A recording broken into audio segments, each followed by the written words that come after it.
When we give these individuals tools, strategies, believe in them, help them belong, they will blow us out of the water every single time. Welcome to Schools In, your go-to podcast for cutting-edge insights in learning.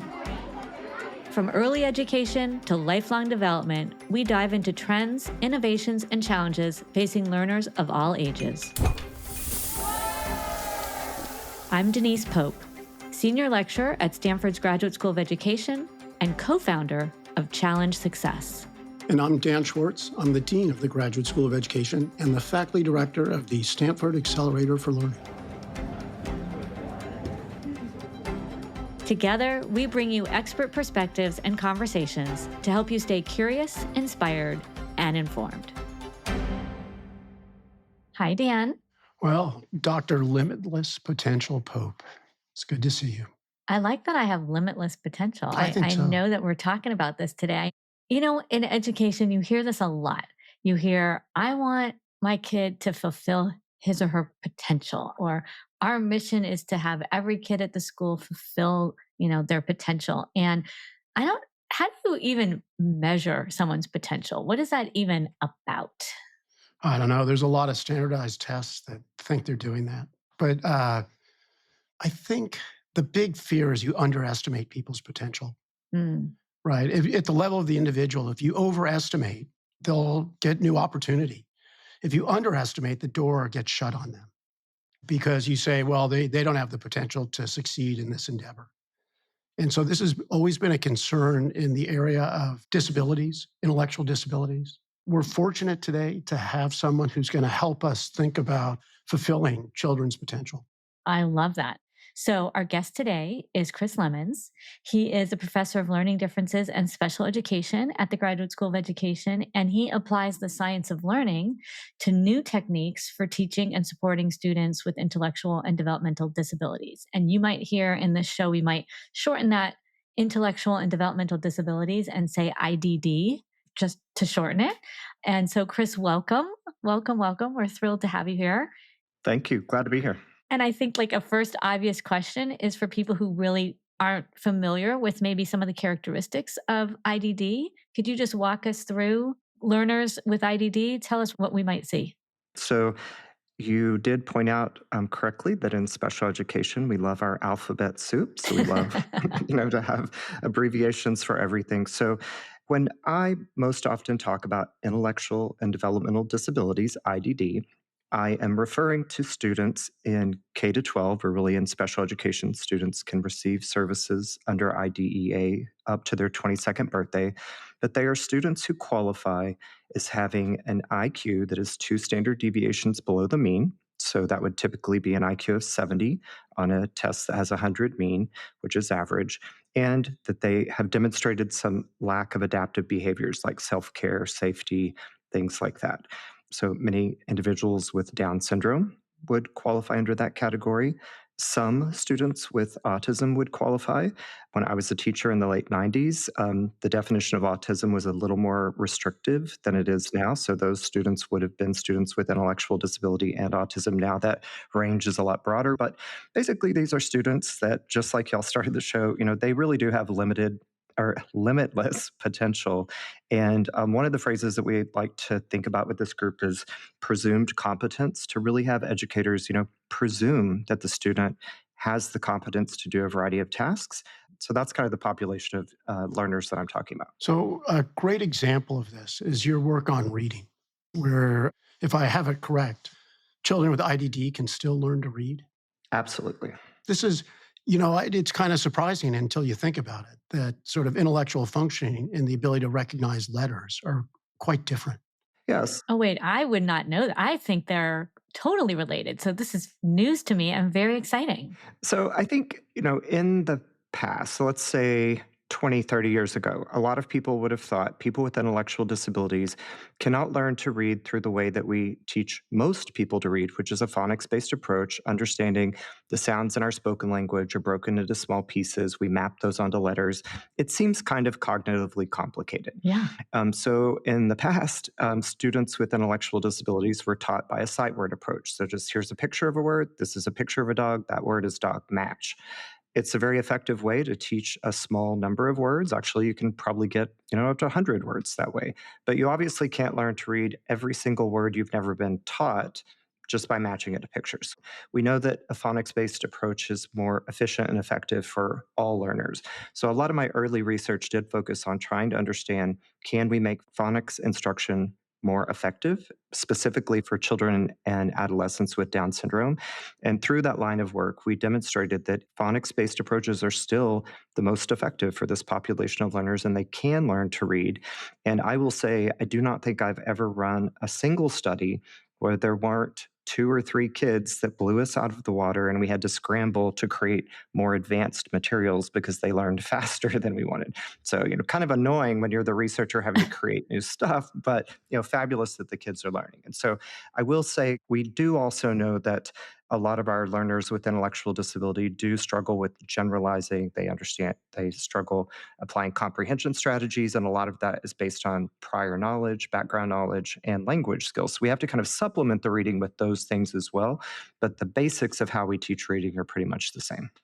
So is that a surprise to you, Denise? I mean, it is a surprise. It's a really pleasant surprise. I mean, first of all, the phrase presumed competence might be my new favorite phrase in education, Chris. I love that. I feel like with every kid, we should presume competence. But particularly with the kids with IDD, I would assume it would be even harder because, like you said, they don't have a lot of background. I mean, let's just go to reading for a second. We're told to read to kids as parents, right? I'm assuming parents who have kids with, let's say, Down syndrome are reading to their kids. And I know that that has something to do with learning how to read. And maybe that's giving them some background information. But what you're doing is a little bit different.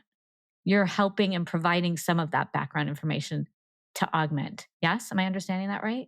Correct. I mean, we have studies that span a variety of ages. We're currently running an intervention study for kids 3, 4, and 5 years old.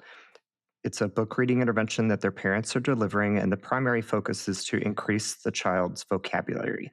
It's an evidence based practice that came out of the UK, and we're trying to replicate it here to see what aspects we might need to tweak. Specifically, there were several British words that we needed to change because that didn't make sense.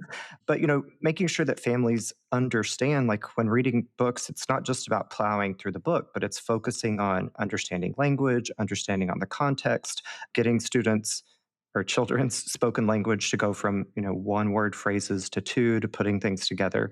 So when we can give families those strategies, those little guys and gals, whenever they transition into kindergarten, it's much more likely when they hit the kindergarten classroom, if they know how to read their name, they might know a letter or 2 or 3. They do understand that print represents meaning and spoken language. Those kids, teachers are more likely to say, you're a potential reader. Let's get you into a reading group. Kids who come without that, some teachers say, little Dan here is not quite ready for reading. Let's try reading in 3rd grade or 4th grade. That's the biggest mistake that educators can make with this population. You should not delay reading instruction just because they don't appear to be ready. Mm. And we've seen through a lot of our studies that the earlier you get reading instruction into the program for these kiddos, the better they do in terms of long-term success of moving into education post-secondary, being independent, employment, and those things. This does take us to the idea that children with IDD might experience college. And I know you've been working on that. So Chris is looking at their potential. And now he's saying, do they have potential to benefit from a college experience? So are we talking about all kids with IDD? Chris, help us understand this because this is kind of a new concept.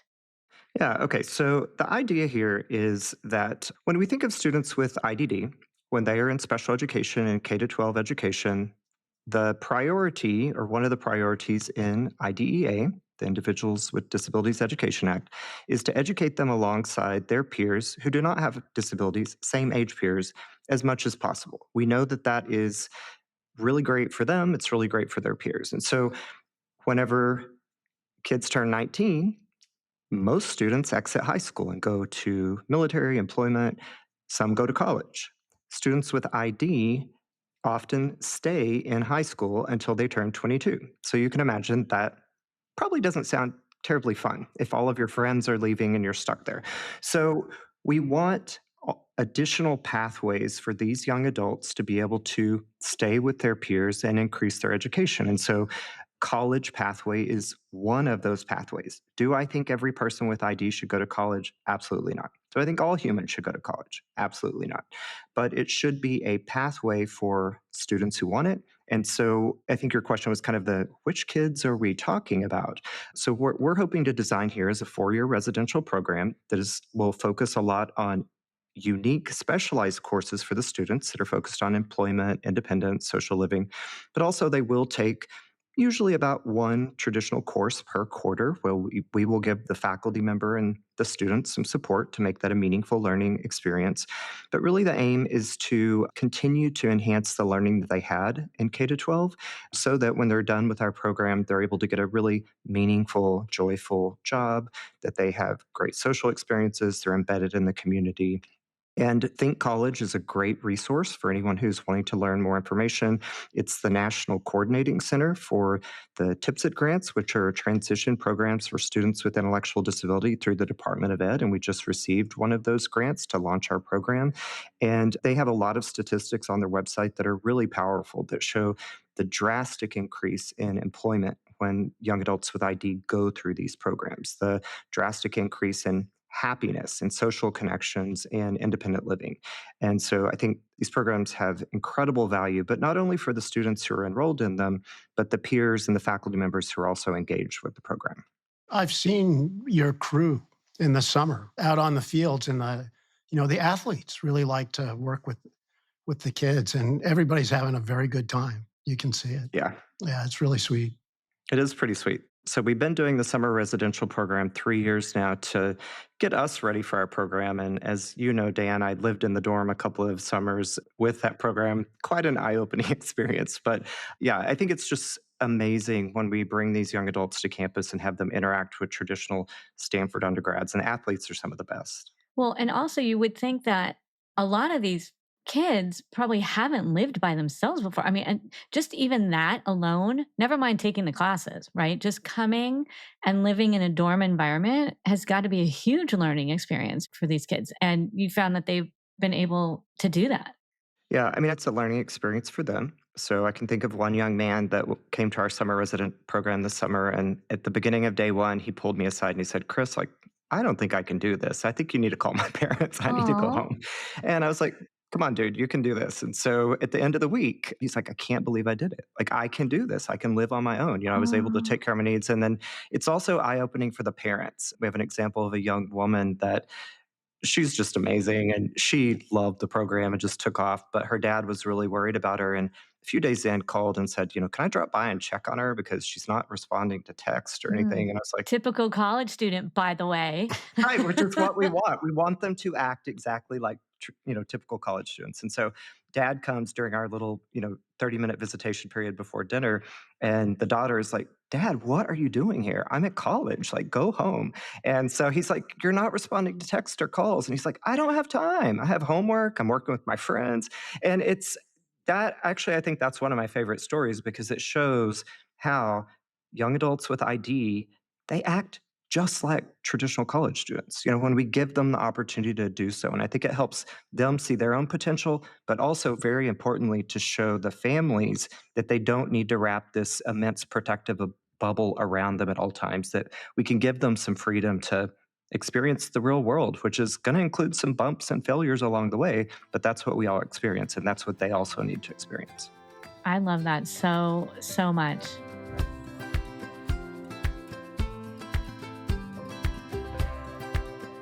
So I still think this will be inconceivable to people. What parts? Here you have, you have Stanford, and one response is, sorry, I really care about these kids, but I want my kid to get admitted. And you're using up spaces for those kids. who didn't take every AP course in existence. So that's one, and I think that's probably a misconception. Another one is I'm listening to this. I have no idea what they're doing during the day.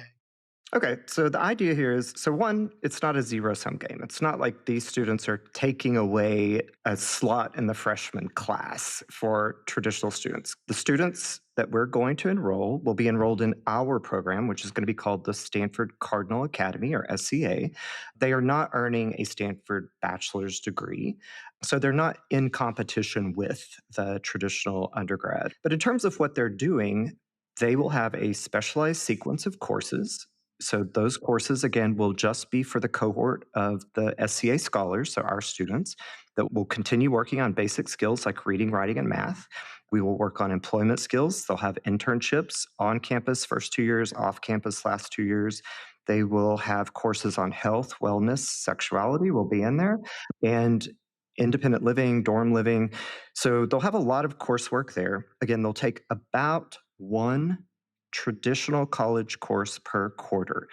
A good example of this, UC Davis is often we consider them our sister program. Currently, they're the only 4-year residential program in the state, and we've leaned a lot on them for our development. So there was one student there who was African American, really wanted to know about Black history, and they have a minor there. And so he actually completed all of those courses. And that was something he was interested in, he wanted to learn in. In the course, our staff will work with the faculty member to say, okay, this is your syllabus. Now let's think what are the unique or specific learning objectives for this scholar? And then our staff will help that faculty member with any adaptations that need to be made.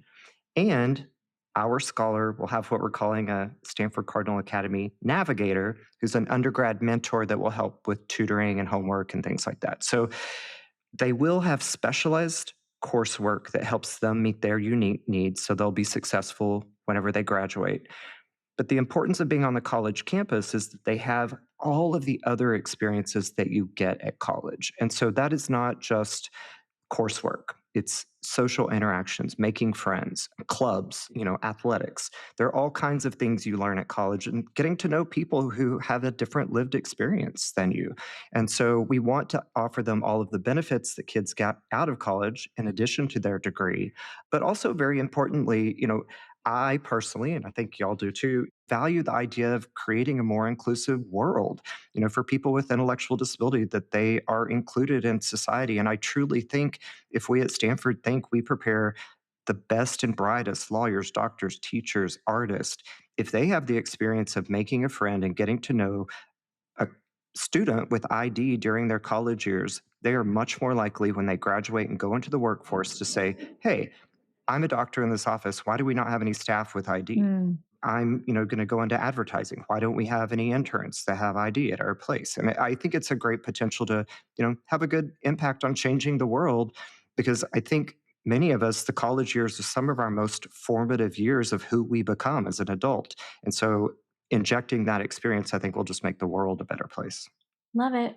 You brought up employment. So, something you can do if they're with you on the college campus is you can sort of prepare them for specific settings that they would move into, right? So, you probably could do some specialized instruction that prepares them to take a job. Am I right? Like, are you working with employers to figure out how to set a pathway for them once college ends? So, one of the things we know about people with IDD is they do struggle often with generalization. So, it's the idea if I learn how to do a task in one way, in one room, with one adult helping me, and then I try to do it in a different room with different materials with a different person, sometimes that's hard. So, one of the challenges with many of these programs that currently exist is that if we train you how to do a set of skills and then don't really make a strong connection with the employer, it's really hard for that student to be successful. So, one of the things we're doing, we're conducting a parallel series of studies and a line of research on the side of this program to really go to places. There are several, Silicon Valley companies that are really excited about increasing the number of people with IDD they employ. And those companies are very eager to understand, one, how they can craft more meaningful, joyful jobs. Unfortunately, many of our young adults, it's like, great, your job is to sit in the copy room and put paper in it whenever it's out. Mm. I don't think any of us would want to be doing that job for many hours a week. And so one of my colleagues often says our graduates often get the three F's, which is filth, food, and flowers. Those are the kind of jobs that we get. Aw. Those aren't great jobs. And so we're working with some of our industry partners to say, okay, you have this team of 8 people. Let's think of all the tasks those 8 people do. What are that tasks we can pull off and bundle into a job that someone would actually be really excited to go to work to do? And we know, again, going back to this presumed competence and limitless potential, our students can do a ton of jobs if we give them the training and support. And so we're really working better to partner with industry. So we're having our training actually represents what they're doing. I would really love to be able to add 2 years after graduation where we do some induction support on job support coaching. And then it's also very important, I think, that it's important to also offer some training for the other employees in the office. How do you interact with the young man with Down syndrome when he's coming into the job environment? How do you give him feedback? Many of our young adults with ID, when they get a job, they don't get fired because they can't do the job. They get fired because they're being somewhat socially inappropriate. They're having a crush on, Denise. She's really cute. I'm going to go flirt with Denise on every break I get. And then Denise is like, can you get this kid to leave me alone? Mm. And so being able to give Denise some tools to communicate with the employee with ID is also very helpful. And so we're working with the industry partners now to do both of those things. And I think that will make our program much more effective. So I have a niece who does a job like this in Massachusetts.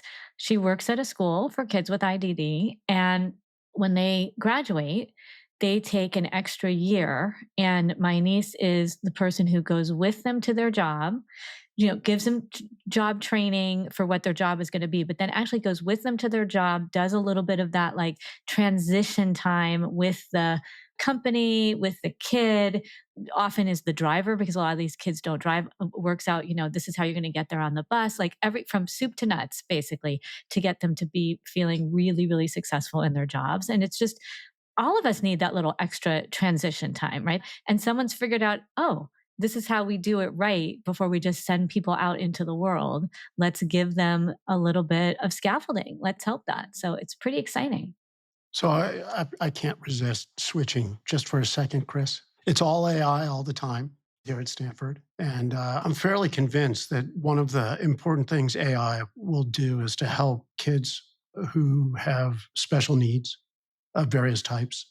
And so I was wondering, do you share that belief or have you seen examples? Like, am I just dreaming? I absolutely share your belief. I think that so in our proposal to the Department of Education that was funded, we've proposed developing an AI and digital literacy credential for our graduates. So they will have the option to go through that pathway. I think AI really has an incredible potential to level the playing field in many ways for the jobs that young adults with ID can do. So, if we could train them how to use AI to make their emails more professional, to summarize some documents. There are many basic office tasks that, if you know how to use AI to do it, you can actually be more successful and more efficient. So, we're currently building that program and also working with some AI folks to really better understand how to do it in a more meaningful way. So, I think we have some work to do in the AI land to make sure that we're, being ethical with it, that we're using evidence-based strategies integrated into AI, just not shiny bells and whistles. But I think there's a lot of potential that we can really use that tool to even further enhance the jobs that these young adults can do. Amazing. Right. And I mean, I can see it helps summarize. You can ask it questions. You can say, I'm not sure what this means. And then it will tell you and as it gets better, it will be more and more efficient. So you have to train your kids how to use it, but you see it as a real level changing mechanism. Definitely. Yeah. Definitely. So as we wind down, I think I want to change our usual model.